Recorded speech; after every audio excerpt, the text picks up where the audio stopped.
Here we are today in Baeza, in Puerta de las Villas, where we have the pilot for the olive trees we are going to use in AgRimate. The idea of this pilot is to help the workers to do the pruning in the traditional olive trees.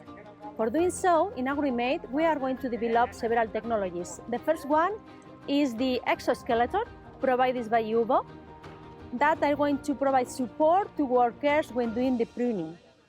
And the second technology we are going to use is the augmented reality, where we are going to try to understand of the knowledge from the workers about how the pruning is doing, always keeping a focus on the productivity in the long years, and then to guide them, not only the expert workers, but also the younger workers, to understand how to do the pruning.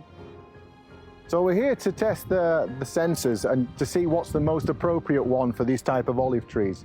We've done a few experiments already, and it seems very difficult to get inside the structure of the trees themselves. So we've had a look at a few different types of trees with 1, 2, 3 different trunks, and we see different problems.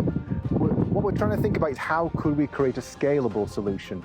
Because it's okay if we can scan one tree by just walking around with a handheld sensor, but that's not really scalable to 50,000 trees. So what we're trying to do is to understand which sensor could be the best.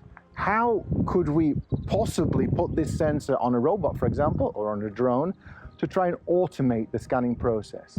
Now, why do we want to scan? We want to create 3D models. We want to understand growth. We want to understand how to best prune as well, and to see the effects of the pruning and how that changes the way that the olive trees grow themselves.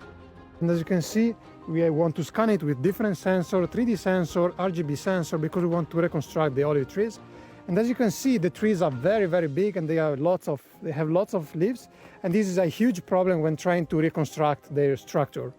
Yes, so it's not just the volume, but also, as you can see, there are a lot of leaves in these trees, and sometimes we cannot see the structure of the branches when we are looking from outside. So we are exploring different strategies to address this issue. One of them is probably looking from inside, but we are trying to capture data and analyze how this will be later seen.